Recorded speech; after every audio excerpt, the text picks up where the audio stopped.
On a misty dawn in June of 1314, two armies stood poised on Scottish soil for a confrontation that would reshape the very fabric of medieval Europe. Here, near the banks of the Bannockburn, a massive English host bearing the banners of Edward II had marched north to crush what they believed was merely another Scottish uprising. Facing them across the field stood Robert the Bruce, King of Scots, with an army less than half the size of his enemies. What the next unfolded over 2 days would not simply be a battle between nations, but a clash that would shatter the might of English cavalry and forge a legend that burns bright 7 centuries later. The road to Bannockburn began not with the clash of steel, but with the death of a king and the ambitions of another. Alexander III of Scotland had ruled with strength and wisdom, keeping his kingdom independent while maintaining careful diplomacy with his southern neighbor. But on a storm-lashed night in March of 1286, fate intervened. Alexander's horse stumbled on a cliff path near Kinghorn, and the king fell to his death on the rocks below. His sudden passing left Scotland vulnerable, with only a child heir, Margaret the Maid of Norway, to inherit the crown. Before young Margaret could claim her birthright, she too perished, dying in 1290 while crossing the treacherous North Sea. Scotland found itself without a clear successor, and multiple claimants pressed forward to seize the throne. The Scottish nobles, desperate to avoid civil war, made a fateful decision. They invited Edward I of England, known throughout Europe as Longshanks and the Hammer of the Scots, to arbitrate their succession crisis. Edward saw opportunity where others saw problem to me. He agreed, but only after the Scots acknowledged his overlordship of their kingdom. With English armies poised at the borders, Scotland had little choice but to accept. Edward chose John Balliol as king, believing he would prove a pliable puppet, but Balliol proved less compliant than expected, and when he dared to defy English demands, Edward struck with devastating force. The English army swept across the border like a flood, sacking Berwick and slaughtering thousands, stripping Edward of the symbol of Scottish independence and carrying the Stone of Destiny and royal gifts to Westminster. Balliol was deposed and humiliated, dubbed Tomb Tabard, the empty coat. Scotland, it seemed, had been erased from the map of independent nations. Yet from this darkness rose a flame that would not be extinguished. William Wallace, a young knight from Renfrewshire, raised his banner in rebellion. At Stirling Bridge in 1297, his spearmen cut down the flower of English chivalry, proving that Scottish steel could match English might. Though Wallace was eventually captured and executed with barbaric cruelty in London, his sacrifice ignited something that could never be snuffed out. The dream of Scottish freedom lived on. Into this cauldron of war and rebellion stepped Robert Bruce, grandson of one of the original claimants to the Scottish throne. In 1306, after murdering his rival John Comyn before the altar of Greyfriars Church in Dumfries, Bruce seized the crown of Scotland.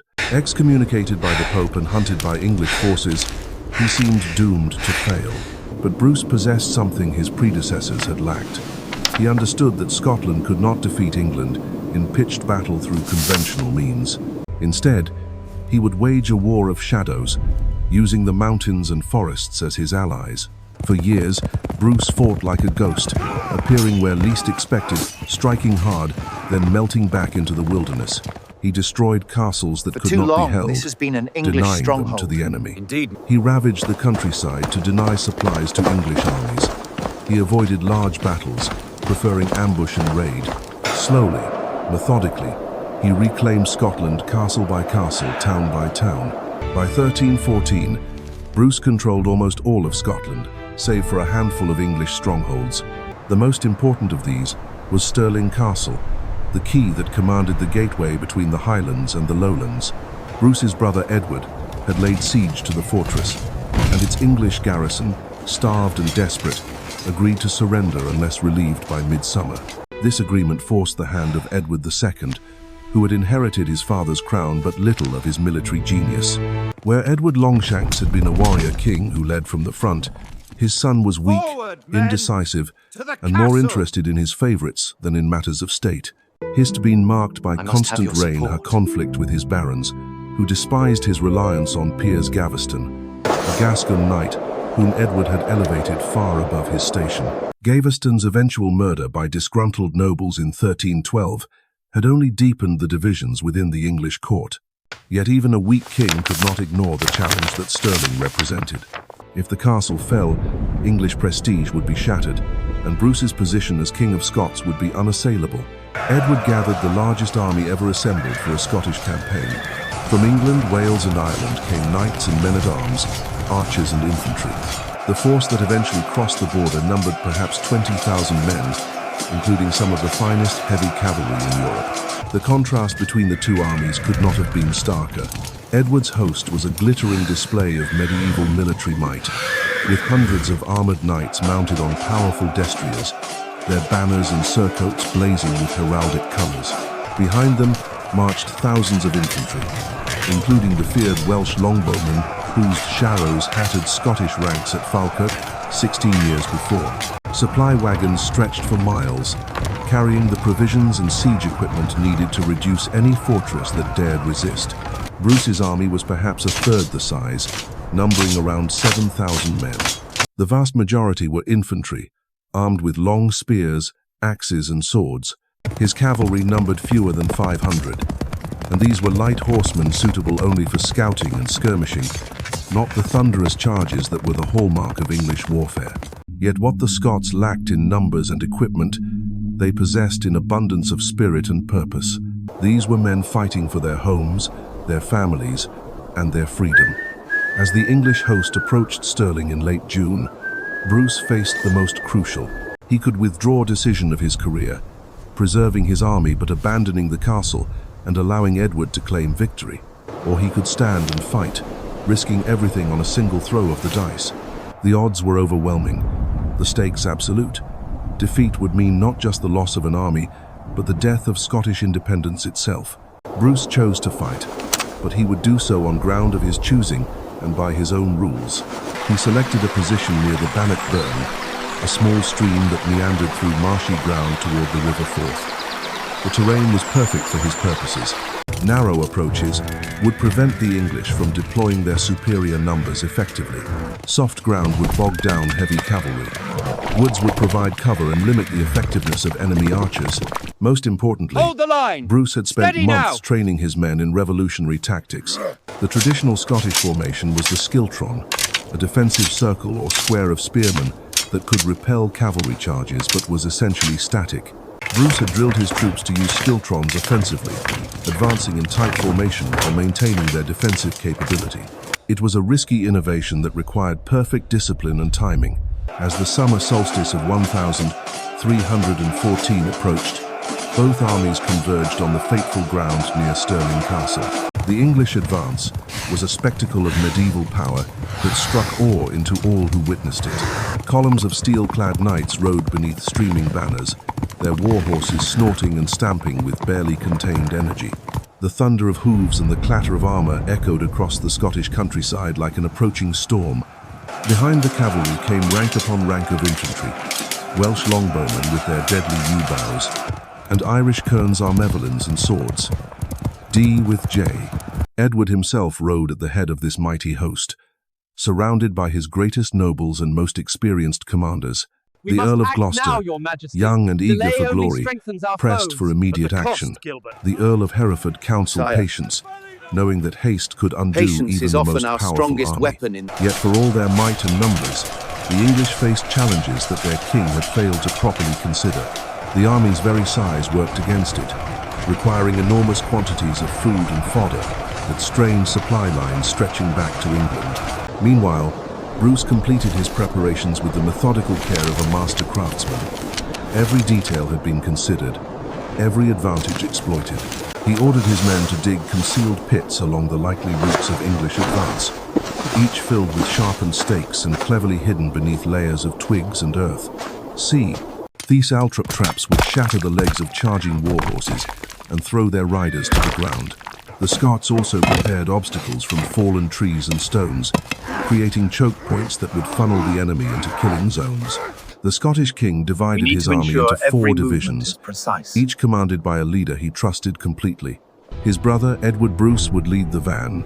Thomas Randolph, the Earl of Moray, commanded the centre, while James Douglas and Walter the Steward shared control of another division. Bruce himself retained command of the reserve, positioning himself where he could respond to any crisis that might develop. This organization reflected years of careful planning and the hard-won experience of countless skirmishes against English forces. On the eve of battle, both armies settled into their camps with very different moods. The English pavilion sprawled across the fields like a temporary city, filled with the sounds of laughter and boasting as knights shared wine and spoke confidently of the morrow's victory. Many had fought in France or Wales and considered themselves veterans of proven campaigns. They saw the coming battle as little more than a final mopping-up operation against Scottish rebels who had somehow managed to avoid destruction for too long. The Scottish camp presented a stark contrast. Men sat quietly around their fires, sharpening weapons and checking equipment with the focused attention of those who knew their lives depended on every detail. Priests moved among the ranks, offering blessings and hearing confessions. Peace be with you. There was little bravado here, only the grim determination of warriors who understood they faced overwhelming odds but refused to yield. As dawn broke on June 23rd, the first day of battle began with an incident that would become the stuff of legend. Robert Bruce, mounted on a small palfrey and armed only with a battle axe, rode forward to inspect his positions. From the English lines, Sir Henry de Bohun, nephew of the Earl of Hereford, spotted the Scottish king apparently vulnerable and alone. Seeing a chance to end the war with a single stroke, de Bohun lowered his lance and spurred his massive warhorse into a thundering charge. The two men raced toward each other across the field, one a heavily armored knight on a powerful destrier, the other a lightly equipped king on a swift but smaller mount. Every eye in both armies fixed on this deadly encounter. At the last instant, Bruce swerved aside with lightning reflexes, rose in his stirrups, and brought his axe down with crushing force. The weapon split de Bohun's helmet and skull, dropping the English knight dead from his saddle. The psychological impact of this single combat rippled through both armies like wildfire. The Scots erupted in triumphant cheers, seeing divine favor in their king's victory. The English, stunned by the sudden death of a renowned champion, felt the first chill of doubt creep into their hearts. Bruce, ever practical, merely expressed regret at breaking the handle of his favorite axe, but his calm demeanor in the face of mortal danger inspired his followers even more. The day's fighting continued with probing attacks and fierce skirmishes as both sides tested their opponent's resolve. English cavalry charged repeatedly at the Scottish lines, only to be met by the bristling hedge of spear points that formed the Schiltron walls. The narrow ground prevented the English from deploying their full strength, while the Scots used their intimate knowledge of the terrain to maximum advantage. By evening, the first day had ended without decisive result, but important lessons had been learned. The English discovered that Scottish discipline had improved dramatically since previous campaigns. The Scots found that they could indeed stand against the flower of English chivalry without breaking. As night fell, both armies prepared for the greater test that would come with the dawn. The second day would prove whether Bruce's gamble would lead to glorious victory or catastrophic defeat. The second day of Bannockburn dawned crisp and clear, the morning mist rising from the stream as both armies stirred to life. The English had spent a restless night, their confidence shaken by the events of the previous day. Edward's commanders argued fiercely about tactics, some urging caution while others demanded an immediate assault to restore English honor. The king himself seemed paralyzed by indecision, a fatal flaw that would cost him dearly in the hours to come. Robert Bruce moved among his men with quiet authority, his presence alone steadying nerves and strengthening resolve. He understood that this day would determine not merely the fate of his army, but the future of Scotland itself. Every decision, every movement, every word spoken would echo through the ages. The Scottish king had transformed himself from a fugitive hiding in caves to a master of warfare, and now came the ultimate test of his evolution. The English began their advance in the traditional manner, with massed cavalry preparing to sweep aside what they still believed was an inferior foe. But as the morning progressed, it became clear that something had gone terribly wrong with their deployment. The marshy ground near the Bannockburn, combined with the narrow frontage between the stream and the woods, created a bottleneck that compressed their vast army into an unwieldy mass. Knights found themselves packed so tightly they could barely maneuver their war horses. The Welsh longbowmen, whose volleys had proven so devastating in previous campaigns, discovered they could not find clear fields of fire without risking their own cavalry. The very size of Edward's host, which should have been an overwhelming advantage, became a curse that turned order into chaos. Bruce recognized the moment when fortune offered her hand. Rather than waiting passively for the English assault, he ordered his schiltrons forward in a coordinated advance that stunned observers on both sides. These were not the static defensive formations that English commanders remembered from earlier battles, but mobile tactical units, moving with precision and purpose. The forest of spear points advanced like a deadly tide, each step carefully measured, each man locked in formation with his brothers. The sight of Scottish infantry advancing against the flower of English chivalry was unprecedented in medieval warfare. Traditionally, infantry waited behind defenses, while cavalry dominated the battlefield through shock and mobility. But Bruce had spent years drilling his men in this revolutionary tactic, understanding that disciplined foot soldiers could not merely resist mounted knights, but could actually drive them from the field. The English cavalry, expecting to charge against stationary targets, found themselves facing an advancing wall of steel that gave them no opportunity to build momentum. Horses reared and screamed as they were impaled on the long spears. Knights tumbled from their saddles into the churning mud, their heavy armor becoming a death trap rather than protection. The famous English heavy cavalry, the terror of battlefields from Mumbled under Wales to Scotland, CR the relentless pressure of the advancing schiltrons. Edward's longbowmen attempted to intervene, but their arrows fell harmlessly among their own cavalry, or struck the Scottish spears without effect. The confusion in the English ranks grew by the minute, as units became intermixed and command structures collapsed. Orders went unheard in the din of battle, and coordination dissolved into a desperate struggle for survival. The Earl of Gloucester, young and proud, attempted to rally the English knights for one final charge. He had argued for immediate action the previous evening, and now sought to prove his worth through personal courage. Leading a desperate assault against Bruce's own division, Gloucester fought with magnificent bravery until Scottish spears found the gaps in his armor. His death sent shockwaves through the English ranks, as one of their most noble commanders fell beneath the boots of Scottish infantry. James Douglas, the Black Douglas whose very name struck terror into English hearts, pressed his schiltron forward with relentless determination. His men moved like a machine of war, each step coordinated, each spear thrust calculated for maximum effect. The English found themselves pushed steadily backward, their formation dissolving under pressure they had never imagined possible from Scottish foot soldiers. The tide of battle shifted decisively when Bruce committed his reserves at the crucial moment. Fresh Scottish troops poured into the fighting, their war cries echoing across the field as they struck the wavering English line. The psychological impact was devastating, as English soldiers who had fought confidently all morning suddenly realized they were being overwhelmed by an enemy they had dismissed as inferior. Panic began to spread through the English ranks like wildfire. Knights who had boasted of easy victory the night before now fought desperately just to survive.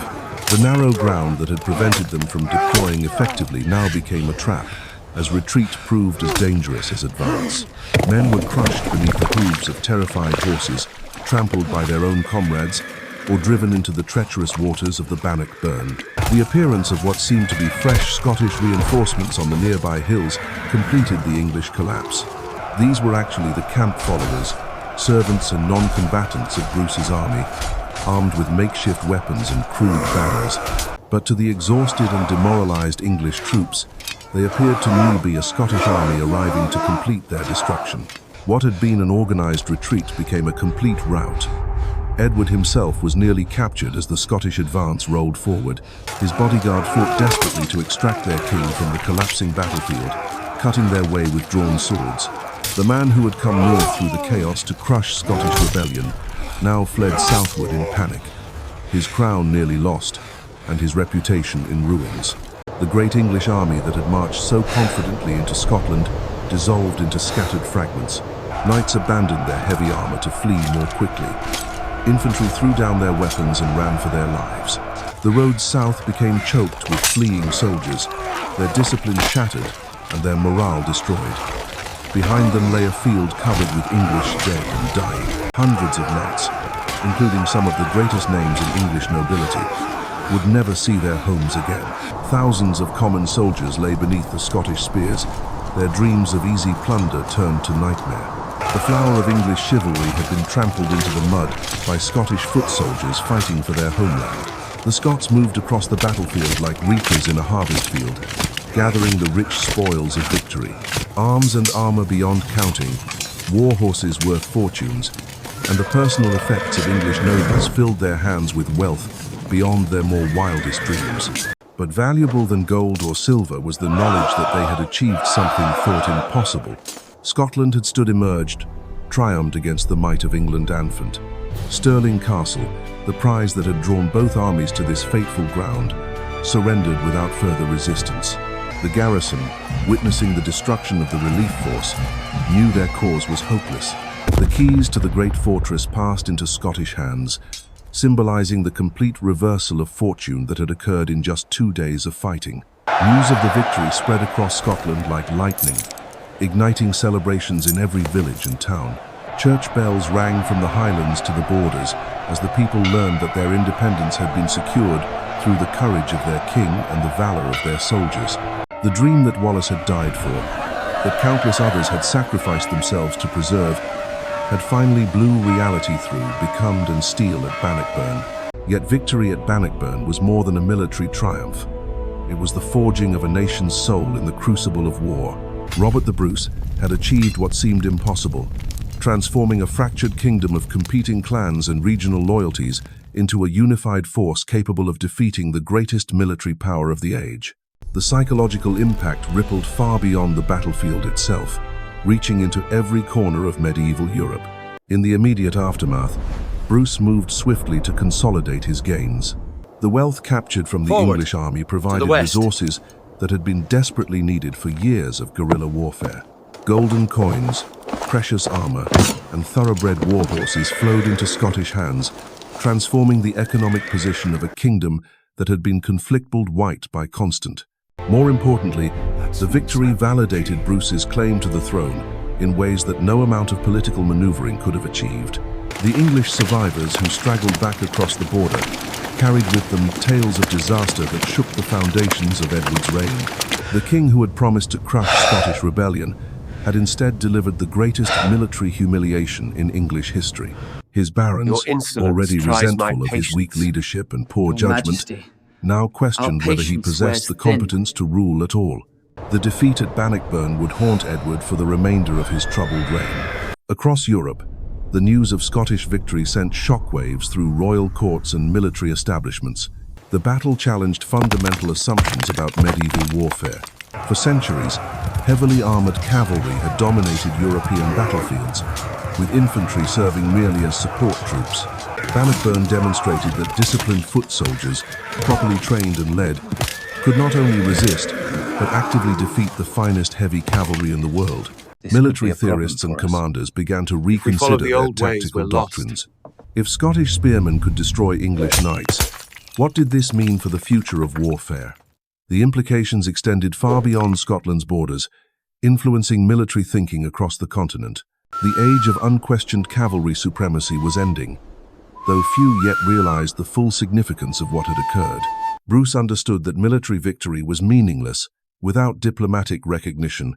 He immediately launched a campaign to secure international acknowledgement of Scottish independence, sending envoys to France, the Papal Court, and other European powers. The victory at Bannockburn provided irrefutable proof that Scotland was not a rebellious province, but a sovereign kingdom capable of defending its independence through force of arms. The Declaration of Arbroath, crafted 6 years later in 1320, would echo the spirit forged at Bannockburn. Its stirring words proclaimed that the Scots would never submit to English domination, that they would fight for freedom as long as 100 remained alive. This was not mere rhetoric, but a statement backed by the steel of Scottish spears and the memory of English knights lying dead in Scottish fields. The transformation of warfare demonstrated at Bannockburn would accelerate in the decades that followed. Infantry formations grew more sophisticated, combining spears with crossbows and later with primitive firearms. The Swiss pike squares that dominated European battlefields in the following centuries owed their tactical ancestry to the schiltrons that Bruce had perfected. The military revolution that would eventually sweep away medieval knighthood had its roots in the muddy fields beside the Bannockburn. For Scotland, the victory marked the beginning of a golden age of independence. Trade flourished as merchants no longer feared English raids. Culture blossomed as bards and chroniclers celebrated the heroic deeds of their warriors. The University of St Andrews, founded in 1413, stood as testament to a kingdom confident in its future and eager to take its place among the learned nations of Europe. The legacy of Bannockburn transcended mere military history to become the foundation myth of Scottish nationhood. The story of a small nation standing against overwhelming odds, of ordinary men achieving extraordinary things through courage and unity, resonated through the centuries. When later generations of Scots faced challenges to their independence, they would look back to that June morning when their ancestors proved that freedom was worth any sacrifice. The battlefield itself became hallowed ground, a place where pilgrims would come to remember the moment when Scotland earned its place among the free nations of the world. The waters of the Bannockburn still flow past fields that once ran red with English blood, a quiet reminder that even the mightiest empires can be humbled by the determination of those who refuse to surrender their liberty. The fields of Bannockburn fell silent as the summer sun set on June 24th, but the echoes of that miraculous victory would thunder through the ages. Robert the Bruce had gambled everything on 2 days of desperate fighting, and Scotland had emerged triumphant against odds that should have crushed any hope of independence. The impossible had become reality through courage, cunning, and the unbreakable will of men who refused to kneel. What began as Edward's campaign to end Scottish rebellion forever instead forged the very soul of a nation. The schiltrons that advanced through English cavalry charges became symbols of defiance that would inspire generations. The victory proved that no empire, however mighty, could extinguish the flame of freedom once it burned bright in the hearts of a people determined to be free. Bannockburn stands as more than a military triumph. It remains a testament to the power of unity, the importance of choosing your ground wisely, and the truth that sometimes the greatest victories come not from superior numbers, but from superior spirit. 7 centuries have passed since Bruce's axe split Henry de Bohun's helmet, but the lesson endures. When ordinary people fight for something greater than themselves, they can achieve the extraordinary. The miracle at Bannockburn reminds us that freedom is never given freely. It must be won, defended, and cherished by each generation willing to pay its price.